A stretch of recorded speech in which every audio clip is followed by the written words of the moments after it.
Hello ಎಲ್ಲರೂ ಹೇಗಿದ್ದೀರಾ? ಎಲ್ಲರೂ ಚೆನ್ನಾಗಿದ್ದೀರಾ ಅಂತ ಅಂದ್ಕೊಳ್ತೀನಿ. ಮಂಗಳವಾರ ಸಂಜೆಯಿಂದ ವ್ಲಾಗ್ನ ಶುರು ಮಾಡಿದ್ದೀನಿ. ನೋಡ್ತಾ ಇರ್ಬೋದು, ಮಳೆ ಕೂಡ ತುಂಬಾ ಬರ್ತಾಯಿದೆ. ಇಷ್ಟು ದಿನ ಮೋಡ ಆದ್ರೂ ಕೂಡ ಮಳೆನೇ ಬರ್ತಾ ಇರಲಿಲ್ಲ, ಬರೀ ಗಾಳಿನೇ ಇರ್ತಾಯಿತ್ತು. ಇವತ್ತಂತೂ ತುಂಬಾ ಚೆನ್ನಾಗಿ ಮಳೆ ಆಯಿತು ಅಂತ ಹೇಳ್ಬೋದು. ತುಂಬಾ ಖುಷಿ ಆಯಿತು. ಇಷ್ಟು ಮಳೆ ನೋಡಿಬಿಟ್ಟು ತುಂಬ ದಿನ ಆಗಿಬಿಟ್ಟಿತ್ತು. ಯಾವಾಗ ಮಳೆ ಬರುತ್ತೋ ಅಂತ ಅಂದ್ಕೊಂಡಿದ್ದೆ. ಬೆಂಗಳೂರಲ್ಲಿ ಯಾವಾಗಲೂ ಈ ರೀತಿ ಆಗಿರಲಿಲ್ಲ. ಈ ವರ್ಷವೇ ಈ ರೀತಿ ಆಗಿರೋದು. ಮಳೆ ಅಂತೂ ತುಂಬಾ ಕಡಿಮೆ ಆಗಿದೆ. ಇನ್ಮೇಲಾದರೂ ಮಳೆ ಬರುತ್ತಾ ಅಂತ ನೋಡಬೇಕು. ಇದು ಫಸ್ಟ್ ಮಳೆ ಇಷ್ಟು ಜೋರಾಗಿ ಬರ್ತಾ ಇರೋದು. ನನ್ನ ಮಗನಿಗೆ ನೀರಂದರೆ ಇಷ್ಟ. ಎಲ್ಲಿಂದ ಬರ್ತಾಯಿದೆ ನೀರು ಇಷ್ಟೊಂದು ಅಂತ ಅವ್ನು ಕೇಳಿದ್ರು. ನಾನು ಆಟಾಡೋದಕ್ಕೆ ನೀರು ಕೊಡಲ್ಲ. ಸೊ ಹಾಗಾಗಿ ನೀರೇನಾದರೂ ಸಿಗುತ್ತಾ ಅಂತ ಹೋಗಿ ವಾಪಸ್ ಬಂದ. ಅವನಿಗೂ ಖುಷಿ, ಈ ಥರ ಮಳೆ ಬಂದರೆ ಎಲ್ಲಿಂದ ಬರುತ್ತೆ ನೀರು ಅಂತಂದು ಅವನಿಗೆ ಒಂಥರ ಎಕ್ಸೈಟ್ಮೆಂಟು, ನೀರು ಎಲ್ಲಿಂದ ಬರ್ತಾಯಿದೆ ಮೇಲ್ಗಡೆಯಿಂದ ಅಂತ. ಹಾಗೆ ನೋಡ್ಕೊಂಬಿಟ್ಟು ಸುಮ್ಮನೆ ಒಳಗೆ ಬಂದ. ಮೈ ಮೇಲೆಲ್ಲ ನೀರು ಸಿಡಿತಾ ಇರುತ್ತಲ್ವ, ಸೊ ಹಾಗಾಗಿ ಬಂದುಬಿಟ್ಟ ಒಳಗಡೆ. ಸೊ ಬೆಳಗ್ಗೆಯಿಂದನೂ ಕೂಡ ಒಂದು ಸ್ವಲ್ಪ ಕಸ ಎಲ್ಲ ಗುಡಿಸಿರ್ತೀನಿ. ಆದರೂ ಮತ್ತೆ ಮನೆಯೆಲ್ಲ ಹರಡಿ ಏನಾದರೂ ತಿಂದಿದ್ದು ಎಲ್ಲ ಬೆಡ್ ಮೇಲೆ ಹಾಕಿರ್ತಾರೆ. ಹಾಗಾಗಿ ಎದ್ದೇಳು ಅಂತ ಅಂದ್ರೂ ಎದ್ದೇಳ್ತಾ ಇಲ್ಲ. ಕ್ಲೀನ್ ಮಾಡ್ತೀನಿ ಅಂತ ಹೇಳ್ತಾ ಇದ್ದೆ. ಒಂದು ಸಲ ಎಲ್ಲ ನೀಟಾಗಿ ಕೊಡ್ವಿ ಹಾಕ್ತೀನಿ, ಆಮೇಲೆ ಮಲ್ಕೊ ಅಂತ ಹೇಳಿದೆ. ಆಮೇಲೆ ಎದ್ದ. ಒಂದೊಂದು ಸಲ ಅರ್ಥ ಆಗುತ್ತೆ ಮಾತಾಡೋದು, ಇಲ್ಲಾಂದರೆ ಒಂದು ಸಲ ಹಠ ಮಾಡಿಬಿಡ್ತಾನೆ, ಏನು ಹೇಳಿದ್ರು ಗೊತ್ತೇ ಆಗಲ್ಲ. ಸಡನ್ನಾಗಿ ಕರೆಂಟ್ ಹೋಯಿತು. ಕರೆಂಟ್ ಹೋದರೆ ಜನ್ರೇಟ್ರ್ ಆನ್ ಆಗೋಕ್ಕೆ ಒಂದು 10 ಸೆಕೆಂಡ್ 20 ಸೆಕೆಂಡ್ ಆದರೂ ತೊಗೊಳುತ್ತೆ. ತುಂಬಾ ಪವರ್ ಕಟ್ ಮಾಡ್ತಾ ಇರ್ತಾರೆ ಯಾವಾಗಲೂ. ಡೈಲಿ ಒಂದು 2 ಟೈಮ್ಸ್ ಆದರೂ ಪವರ್ ಕಟ್ ಆಗ್ತಾನೇ ಇರುತ್ತೆ. ನಮಗೇನು ಇದು ಜನ್ರೇಟರ್ ಇರೋದ್ರಿಂದ ಏನೂ ಪ್ರಾಬ್ಲಮ್ ಇಲ್ಲ. ನಾವು UPS ಹಾಕಿಸ್ತೀವಿ ಅಂತ ಹೇಳಿದ್ವಿ. ಆವಾಗ ನಾವೇ ಜನ್ರೇಟರ್ ಕನೆಕ್ಷನ್ ಎಲ್ಲ ಇರುತ್ತೆ, UPS ಏನು ಬೇಕಾಗಲ್ಲ ಅಂತ ಹೇಳಿದರು ಬಿಲ್ಡರು. ಸೊ ಹಾಗಾಗಿ ನಾವು UPS ಯೂಸ್ ಮಾಡ್ತಾಯಿಲ್ಲ. ನಮ್ಮ ಪ್ರಕೃತಿಗಂತೂ ಇಲ್ಲಿ ಅಪಾರ್ಟ್ಮೆಂಟಿಗೆ ಬಂದಮೇಲೆ ತುಂಬ ಜನ ಫ್ರೆಂಡ್ಸ್ ಆಗಿಬಿಟ್ಟಿದ್ದಾರೆ. ಅವಳಂತೂ ಸ್ಕೂಲಿಂದ ಬಂದ ತಕ್ಷಣ ಹೋಗ್ಬಿಡ್ತಾಳೆ ಆಟಾಡೋದಕ್ಕೆ. ಬಟ್ ಇವನಿಗೆ ಬೇಜಾರಾಗುತ್ತೆ, ಮನೇಲಿ ಒಬ್ಬನೇ ಹೊರಗಡೆನೂ ಹೋಗೋಕ್ಕಾಗಲ್ಲ. ನಾನೇ ಕರ್ಕೊಂಡು ಹೋಗಬೇಕು, ಹೋದರೆ ಮತ್ತು ನಾನೇ ಕರ್ಕೊಂಬರಬೇಕು. ಹೀಗೆ ಮನೆಯಲ್ಲಿ ಅಡುಗೆ ಮನೆ ಸಾಮಾನು ತೊಗೊಂಬಂದೆ, ಗೊಂಬೆಗಳನ್ನೆಲ್ಲ ಹರಡಿದೆ, ಪಾತ್ರೆ ಸಾಮಾನೆಲ್ಲ ಹರಡೆ, ಇದೇ ಥರ ಗಲೀಜು ಮಾಡ್ತಾನೇ ಇರ್ತಾನೆ. ಇಲ್ಲ ಏನಾದರೂ ತಿನ್ನೋಕೆ ಕೊಟ್ಟರೆ ಬೆಡ್ ತುಂಬ ಹರಡೋದು, ಇಲ್ಲ ಮನೆ ತುಂಬ ಹರಡೋದು, ಈ ಥರ ಗಲೀಜು ತುಂಬಾ ಮಾಡ್ತಾನೆ. ಸೊ ಅದಕ್ಕೋಸ್ಕರನೇ ನಾವು ಇನ್ನೂ ಫರ್ನಿಚರ್ ಏನೂ ತೊಗೊಂಡಿಲ್ಲ. ಸ್ವಲ್ಪ ದೊಡ್ಡವನಾಗಲಿ, ಇನ್ನು ಇವಾಗಿನ್ನೂ ಪಾಟಿ ಟ್ರೈನಿಂಗ್ ಎಲ್ಲ ಕೊಡ್ತಾಯಿದ್ದೀನಿ ಅವನಿಗೆ. ಇನ್ನು ಈಗ ವಾಶ್ರೂಮ್ಗೆ ಹೋಗಬೇಕು ಅಂತಂದರೆ ಹೇಳ್ತಾನೆ, ವಾಶ್ರೂಮ್ಗೆ ಹೋಗಬೇಕು, ಸೂಸು ಮಾಡಬೇಕು ಅಂತೆಲ್ಲ ಹೇಳ್ತಾನೆ. ಇವಾಗೆಲ್ಲ ಬೆಡ್ ಮೇಲೆಲ್ಲ ಮಾಡಲ್ಲ. ಆದರೂ ಇನ್ನೊಂದು 2 ವರ್ಷ ಹೋಗಲಿ ಅನ್ನೋದಕ್ಕೋಸ್ಕರ ನಾನು ಏನೂ ತೊಗೊತಾ ಇಲ್ಲ. ತೊಗೋಬೋದು, ಸುಮ್ಮನೆ ತೊಗೊಂಡ್ರೆ ಈ ರೀತಿ ಎಲ್ಲ ಹಾಳು ಮಾಡಿಬಿಡ್ತಾರೆ ಮಕ್ಕಳು. ಹಾಗಾಗಿ ನಾವು ನಿಧಾನಕ್ಕೆ ತೊಗೊಳ್ಳೋಣ. ಹಾಗೆ ಸೋಫಾನು ಕೂಡ ನಾವು ಚೆನ್ನಾಗಿರೋದೇ ತೊಗೋಬೇಕು ಅಂತಂದು ಇನ್ನೂ ಸೋಫಾ ಕೂಡ ತೊಗೊಂಡಿಲ್ಲ. ಹಾಗೆ ಡೈನಿಂಗ್ ಟೇಬಲು ಅಷ್ಟೇ, ಅದನ್ನು ಕೂಡ ಚಿಕ್ಕದಾಗಿರೋದು ತೊಗೋಬೇಕು, ಚೆನ್ನಾಗಿರೋದೇ ತೊಗೋಬೇಕು. ಇವರಂತೂ ಎಲ್ಲ ಹತ್ತಿ ಹಾಳು ಮಾಡಿಬಿಟ್ಟಿದ್ದಾರೆ. ಚೇರ್ಗಳು ಅಂತೂ ಒಂದು ಚೆನ್ನಾಗಿಲ್ಲ. ಸೊ ಹಾಗಾಗಿ ಯಾವುದು ತೊಗೊಳ್ತಾ ಇಲ್ಲ ಇವಾಗ ಸದ್ಯಕ್ಕೆ. ಇವ್ರು ದೊಡ್ಡವರಾಗಲಿ ಅನ್ನೋದಕ್ಕೋಸ್ಕರನೇ ಈಗ ಸುಮ್ಮನೆ ಇರೋದು. ಈಗ ಹಾಳಾಗಿರೋದನ್ನ ಎಷ್ಟು ಬೇಕಾದರೂ ಹಾಳು ಮಾಡ್ಕೊಳ್ಳಿ, ಆಮೇಲೆ ಬೇಕಂದರೆ ಇನ್ನೊಂದು ಸ್ವಲ್ಪ ಒಂದು ಸ್ಕೂಲ್ಗೆ ಹೋಗೋ ಥರ ಆದರೆ ಸ್ವಲ್ಪ ಸರಿ ಹೋಗ್ತಾನೆ. ಹಾಗಾಗಿ ನಾವು ಬೇರೆ ಕಲರ್ ಯಾವುದು ಪೇಂಟ್ ಹಾಕ್ಸೋಕ್ಕೆ ಹೋಗಿಲ್ಲ. ಇಲ್ಲಿ ಬಿಲ್ಡರ್ ಯಾವ ಪೇಂಟ್ ಹಾಕಿರ್ತಾರೋ ಅದೇ ಪೇಂಟನ್ನೇ ನಾವು ಹಾಕ್ಸಿದ್ವಿ. ಬೇರೆ ಕಲರೆಲ್ಲ ಕಾಂಬಿನೇಷನ್ ಎಲ್ಲ ನೋಡ್ಕೊಂಡಿದ್ವಿ, ಎಲ್ಲ ತೊಗೊಂಡಿದ್ವಿ ಕೋಟು. ಬಟ್ ಬೇಡ ಈಗ ಸದ್ಯಕ್ಕೆ ಅಂತಂದು ಸುಮ್ಮನೆ ಆಗಿದ್ದೀವಿ. ನೋಡ್ತಾ ಇರ್ಬೋದು ನೀವು, ಕೆಲವೊಂದು ವೀಡಿಯೋದಲ್ಲಿ ಕಾಣಿಸ್ತಾ ಇರುತ್ತೆ. ಜಾಸ್ತಿ ಏನು ಅಷ್ಟೊಂದೆಲ್ಲ ಗೀಚಿಲ್ಲ, ಒಂದೊಂದು ಕಡೆ ಗೀಚಿದ್ದಾನೆ. ನಾನು ಆದಷ್ಟು ಅವಾಯ್ಡ್ ಮಾಡ್ತೀನಿ. ತುಂಬ ಡಾರ್ಕಾಗಿ ಏನು ಗೀಚಿಲ್ಲ, ಲೈಟಾಗಿ ಗೀಚಿಬಿಟ್ಟಿದ್ದಾನೆ. ಬಟ್ ಆದರೂ ವೈಟ್ ವಾಲಲ್ಲ, ಹಾಗಾಗಿ ಎದ್ದು ಕಾಣಿಸುತ್ತೆ. ಚಿಕ್ಕ ಮಕ್ಕಳು ಎಲ್ಲರ ಮನೇಲೂ ಹೀಗೆ. ನಮ್ಮ ಪ್ರಕೃತಿ ಅಂತೂ ಫುಲ್ಲು ಕಿಚನ್ನಿಂದ ಹಿಡಿದು ಎಲ್ಲ ಕಡೆನೂ ವಾರ್ಡ್ರೂಬ್ ಮೇಲೆಲ್ಲ ಗೀಚಿಬಿಟ್ಟಿದ್ಲು. ನಾವು ರೆಂಟಲ್ಲಿದ್ದ ಮನೆಯಲ್ಲಿ. ಬಟ್ ರೆಂಟಲ್ಲಿರೋ ಮನೆ ಓಕೆ, ಬಟ್ ಸ್ವಂತ ಮನೇಲಿ ಗೀಚಿಬಿಟ್ರೆ ತುಂಬಾ ಕಷ್ಟ ಪೇಂಟ್ ಮಾಡಿಸೋದು ಮತ್ತೆ. ಸೊ ಹಾಗಾಗಿ ನಾವು ಯಾವುದು ಇವಾಗ ಸದ್ಯಕ್ಕೆ ಯಾವುದು ಪೇಂಟ್ ಮಾಡಿಸಿಲ್ಲ, ವೈಟ್ ವಾಲ್ನೇ ಹಾಗೆ ಬಿಟ್ಬಿಟ್ಟಿದ್ದೀವಿ.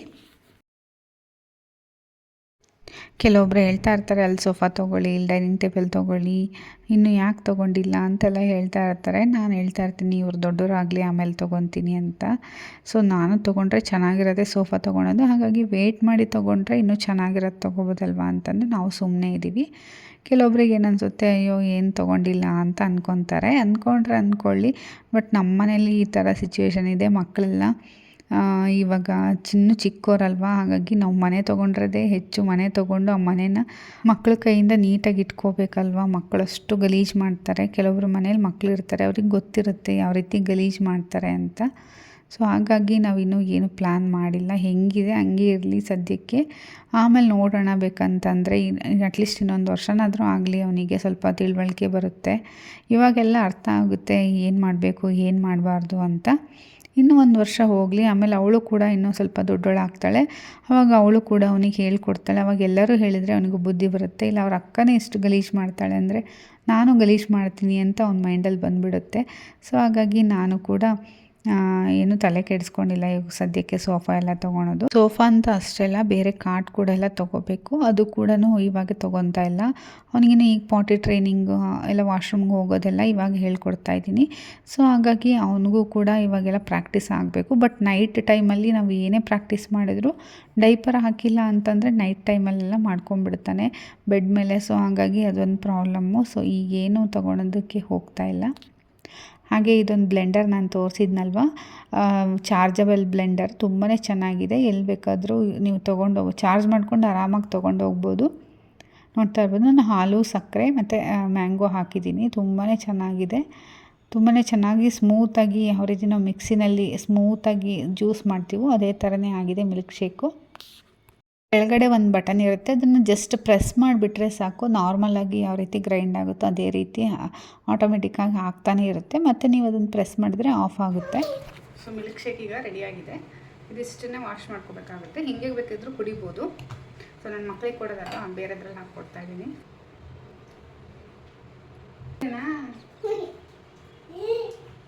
ಹಾಗೆ ನನ್ನ ಮಗಳು ಹೋಮ್ವರ್ಕ್ ಮಾಡ್ತಾಯಿದ್ಲು. ಸೊ ಅವಳಿಗೆ ಮ್ಯಾಂಗೋ ಮಿಲ್ಕ್ ಶೇಕ್ ಬೇಡ ಅಂತ ಅಂದ್ಲು.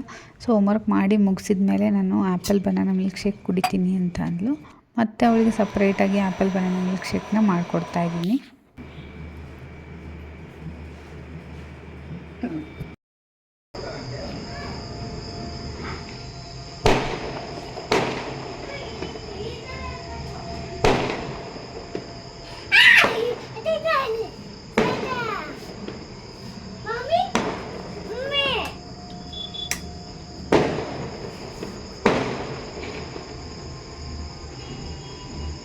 ಆಯಿತು.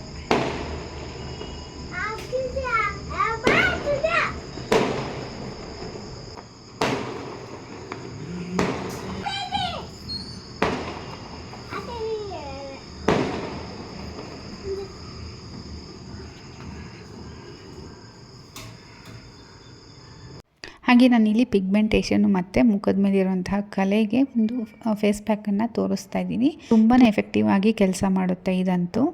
ನಾನಿಲ್ಲಿ ಒಂದು ಆಲೂಗಡ್ಡೆನ ತೊಗೊಂಡಿದ್ದೀನಿ. ಅದನ್ನು ನೀಟಾಗಿ ತೊಳ್ಕೊಬೇಕು.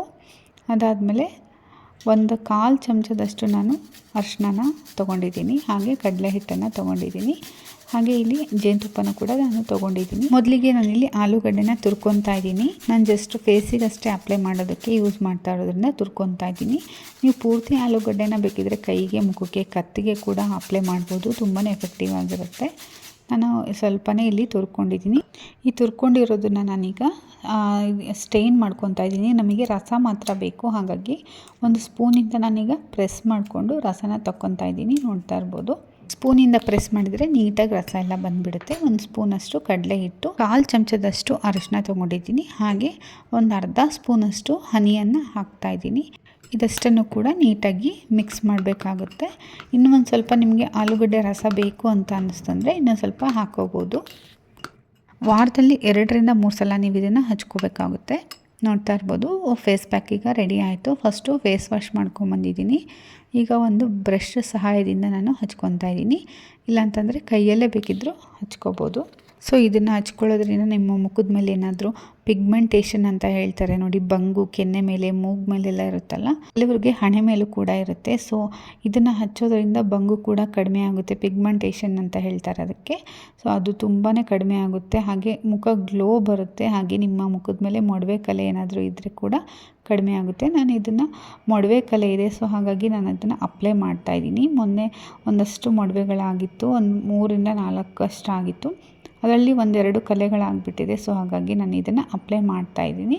ನನಗಂತೂ ತುಂಬಾ ಒಳ್ಳೆ ರಿಸಲ್ಟನ್ನು ಕೊಟ್ಟಿದೆ ಇದು. ಸೊ ನಿಮ್ಮ ಮುಖ ಲೈಟನ್ ಆಗುತ್ತೆ, ಗ್ಲೋ ಆಗುತ್ತೆ. ಹಾಗೆ ನಿಮ್ಮ ಮುಖದ ಮೇಲೆ ಇರೋ ಕಲೆಗಳು, ಮೊಡವೆಗಳು ಏನೇ ಇದ್ದರೂ ಕೂಡ ತುಂಬಾ ಬೇಗನೆ ಕಡಿಮೆ ಆಗುತ್ತೆ. ಕಡಲೆ ಹಿಟ್ಟು ಹಾಕೋದ್ರಿಂದ ಮೊಡವೆಗಳು ಕೂಡ ನಿಮಗೆ ಕಡಿಮೆ ಆಗುತ್ತೆ. ನಾನು ಇದನ್ನು ಟ್ರೈ ಮಾಡೋದ್ರಿಂದ ನಿಮಗೂ ಕೂಡ ಹೆಲ್ಪ್ ಆಗುತ್ತೆ ಅಂತ ನಾನು ಇದನ್ನು ತೋರಿಸ್ತಾ ಇದ್ದೀನಿ. ಸೊ ಒಂದು 20 ಮಿನಿಟ್ಸು 25 ಮಿನಿಟ್ಸ್ ಇದನ್ನು ಚೆನ್ನಾಗಿ ಡ್ರೈ ಆಗೋದಕ್ಕೆ ಬಿಡಬೇಕು. ಇದು ಒಣಗಿದ ನಂತರ ನೀವು ಉಗುರು ಬೆಚ್ಚನ ನೀರಿನಲ್ಲಿ ಮುಖನ ವಾಶ್ ಮಾಡ್ಕೋಬೋದು. ಸೊ ರಿಸಲ್ಟ್ ಅಂತೂ ತುಂಬಾ ಚೆನ್ನಾಗಿದೆ. ಫೇಸ್ ಅಂತೂ ಗ್ಲೋ ಅನಿಸುತ್ತೆ. ಫೇಸ್ ವಾಶ್ ಮಾಡಿದ್ಮೇಲೆ ನೀವು ಕೂಡ ಯೂಸ್ ಮಾಡಿ, ನಿಮಗೆ ರಿಸಲ್ಟ್ ಗೊತ್ತಾಗುತ್ತೆ. ಸೊ ಈ ವಿಡಿಯೋ ಇಷ್ಟ ಆಗಿದ್ದರೆ ದಯವಿಟ್ಟು ಈ ವಿಡಿಯೋನ ಲೈಕ್ ಮಾಡಿ. ಹಾಗೆ ಫೇಸ್ ವಾಶ್ ಮಾಡಿದ್ಮೇಲೆ ಫೇಸು ಡ್ರೈ ಅಂತ ಅನಿಸುತ್ತೆ. ಸೊ ಹಾಗಾಗಿ ನೀವು ಮಾಯ್ಶ್ಚರೈಸರ್ ಏನಾದರೂ ಅಪ್ಲೈ ಮಾಡಬೇಕಾಗುತ್ತೆ, ಇಲ್ಲ ಅಲೋವೆರಾ ಜೆಲ್ ಏನಾದರೂ ಇದ್ದರೆ ಅಪ್ಲೈ ಮಾಡಬೇಕಾಗುತ್ತೆ. ಇವತ್ತಿನ ವಿಡಿಯೋನ ಇಲ್ಲಿಗೆ ಮುಗಿಸ್ತಾ ಇದ್ದೀನಿ. ಈ ವಿಡಿಯೋ ಇಷ್ಟ ಆಗಿದ್ರೆ ಲೈಕ್ ಮಾಡಿ, ಶೇರ್ ಮಾಡಿ, ಕಮೆಂಟ್ ಮಾಡಿ. ನಮ್ಮ ಚಾನಲ್ನ ಇನ್ನೂ ಯಾರೆಲ್ಲ ಸಬ್ಸ್ಕ್ರೈಬ್ ಮಾಡಿಲ್ಲ ಈಗಲೇ ಸಬ್ಸ್ಕ್ರೈಬ್ ಮಾಡಿ ಸಪೋರ್ಟ್ ಮಾಡಿ ಅಂತ ಕೇಳ್ಕೊತೀನಿ.